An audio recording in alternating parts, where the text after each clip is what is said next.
नमस्कार साथियों, best M to success में आपका स्वागत है। आपका बीयू एग्ज़ाम नज़दीक है। हम आपके लिए मॉक टेस्ट टॉप 20 हिस्ट्री से रिलेटेड क्वेश्चन लेकर आए हैं। यदि आप इस श्रृंखला में 15 प्लस प्रश्न सही करते हैं तो आप बीयू एग्ज़ाम की रेस में बहुत अच्छी स्थिति में हैं।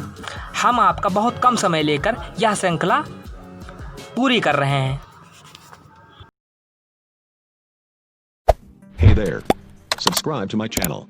And also press this bell icon. समय अधिक न ले करके तुरंत प्रश्न संख्या 1 से स्टार्ट करेंगे। प्रश्न देखेंगे, विक्रमशिला विश्वविद्यालय की स्थापना बंगाल के किस शासक ने की? प्रश्न 1 है, विक्रमशिला विश्वविद्यालय की स्थापना बंगाल के किस शासक ने की? ऑप्शन हो जाएंगे इसके। ऑप्शन देख लीजिए, गोपाल, देवपाल, महिपाल। बताइए इसका कौन सा ऑप्शन सही है? आप कमेंट में बता सकते हैं। जी हाँ, धर्मपाल बिल्कुल सही है। इसका ऑप्शन सही है, ए नंबर धर्मपाल। नेक्स्ट क्वेश्चन देखते हैं, भारत पर पहला मुस्लिम आक्रमण किस वर्ष हुआ? भारत पर पहला मुस्लिम आक्रमण किस वर्ष हुआ? तो इसका उत्तर हो जाएगा, बताइए। परीक्षार्थियों ने सी विकल्प लगाया है, वह सही है, 1711 ईस्वी में। प्रश्न संख्या 3 देखेंगे, भारत में सर्वप्रथम जजिया कर किस राजा ने वसूल किया? तो इसका ऑप्शन होगा, कौन सा ऑप्शन सही है बताइए? मोहम्मद बिन कासिम। इन्होंने सबसे पहले जजिया कर वसूला था। भारत में सबसे पहले जजिया कर किसने लगाया? तो इसका उत्तर हो जाएगा मोहम्मद बिन कासिम। नेक्स्ट है प्रश्न हमारा, कश्मीर का शासक जो कश्मीर का अकबर नाम से जाना जाता है, ध्यान देंगे, कश्मीर का अकबर किस शासक को कहा जाता है? ऑप्शन आपके हैं, शमसुद्दीन। ऑप्शन देखेंगे, शमसुद्दीन, सिकंदर, कुशिकन, हैदर शाह, जैनुल अब्दीन। क्या होगा इसका उत्तर बताइए? जैनुल आब्दीन। कश्मीर का अकबर जैनुल आब्दीन को कहा जाता है। प्रश्न संख्या 5 देखेंगे, द्वितीय विश्व युद्ध के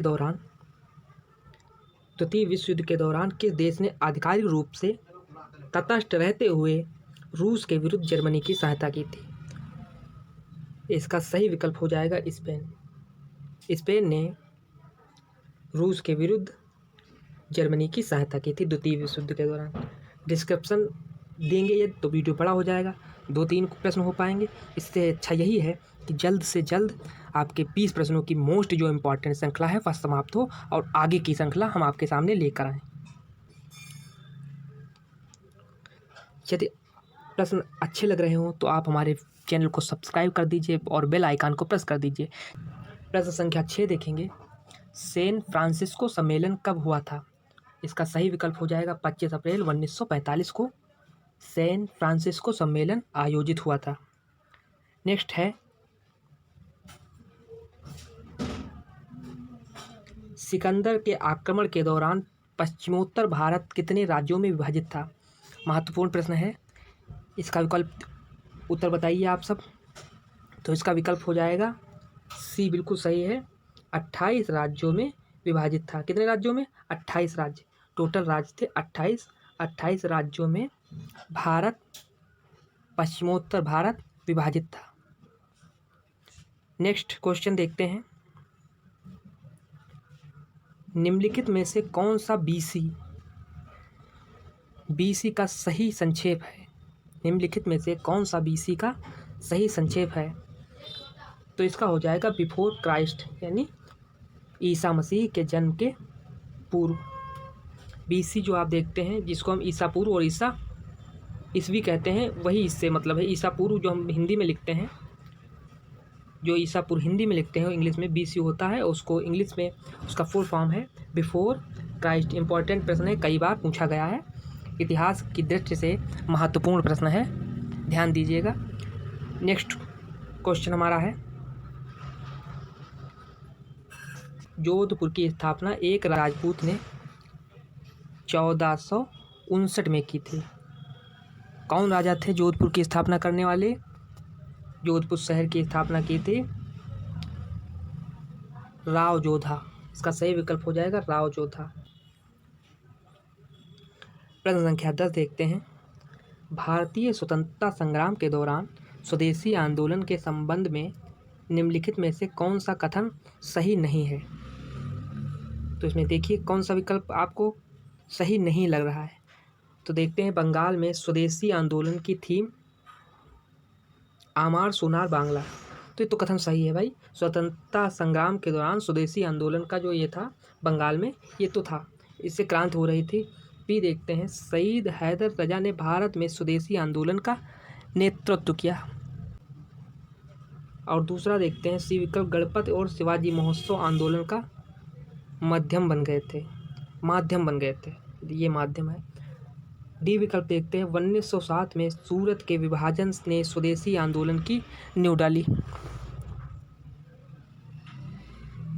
तो इसका विकल्प हो जाएगा, जो कथन सही नहीं है वह है गणपत और शिवाजी महोत्सव आंदोलन का माध्यम बने। ये विकल्प बिल्कुल गलत है।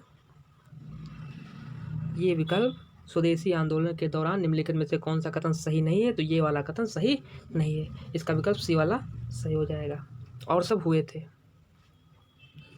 प्रश्न संख्या 11 देखते हैं। किसने कहा था कि 1857 का विद्रोह ना तो पहला, ना ही राष्ट्रीय, ना ही स्वतंत्रता संग्राम था? तो इसका सही उत्तर हो जाएगा, बताइए आप सब। आरसी मजूमदार, बिल्कुल सही। आरसी मजूमदार ने जिन विद्यार्थियों ने बताया वह बिल्कुल सही है। मोस्ट इंपॉर्टेंट क्वेश्चन है, लिख लीजिए, नोट डाउन कर लीजिए। आपके परीक्षाओं में 100% इसमें से 1 या 2 प्रश्न तो जरूर ही आएंगे। यदि 1 या 2 प्रश्न आते हैं तब आप मान के चलिए कि यह श्रृंखला आपके लिए बहुत ही महत्वपूर्ण है। नेक्स्ट देखते हैं, अलीगढ़ आंदोलन के संस्थापक कौन थे? अलीगढ़ आंदोलन के संस्थापक कौन थे? इसका विकल्प हो जाएगा सर सैयद अहमद खान। सही विकल्प है सर सैयद अहमद खान। सी विकल्प सही है। सी विकल्प is the right answer. Next देखते हैं, भारत में साइमन कमीशन के विरोध का क्या कारण था? इसमें हो जाएगा, कमीशन में कोई भी भारतीय सदस्य नहीं था, इनमें भारतीय विरोधी भावनाएं हैं। तो बिल्कुल सही सी विकल्प हो जाएगा। ए और बी दोनों हो जाएगा इसमें। डी विकल्प नहीं दिया है, सी विकल्प देख लीजिए, सही है। इसमें दोनों थे, कमीशन में कोई भी भारतीय सदस्य नहीं था और इनमें भारतीय भावना, इसमें भारत विरोधी भावना है।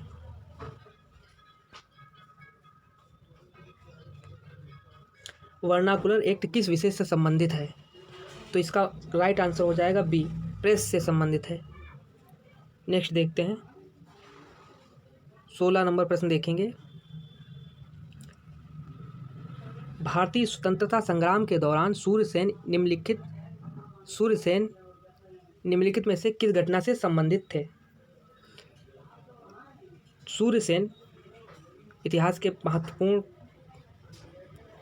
व्यक्तित्व में से एक सूर्यसेन किस घटना से संबंधित थे? इसका सही विकल्प हो जाएगा चटगांव शस्त्रागार छापा, या वर्तमान में पश्चिम बंगाल में है। नेक्स्ट देखते हैं, शेर पंजाब के रूप में कौन जाना जाता है? इसका राइट आंसर हो जाएगा डी विकल्प is the right answer.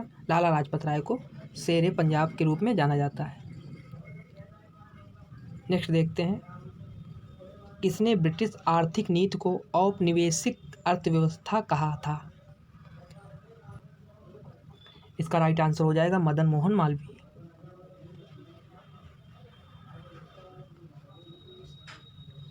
Next देखते हैं, निम्नलिखित वायसरायों का सही कालक्रम बताइए। ऑप्शन है Lord Reading, Lord Irwin, Lord विल्डिंग, लॉर्ड लिनलिथगो।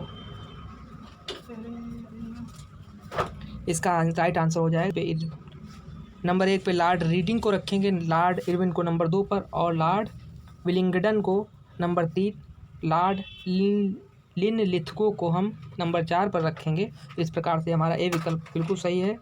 पहला, दूसरा, तीसरा, चौथा। 20 नंबर लास्ट और हमारा लास्ट और इम्पॉर्टेंट क्वेश्चन है, poverty and un British rule in India पुस्तक के लेखक कौन हैं? तो इसका सही आंसर बताइए आप सब कमेंट में हमको।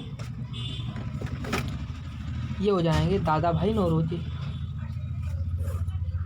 दादा भाई Naoroji is the right answer.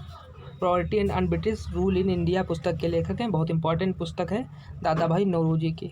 यदि आपने हमारे चैनल को अभी तक सब्सक्राइब नहीं किया है तो सब्सक्राइब कर दीजिए। धन्यवाद।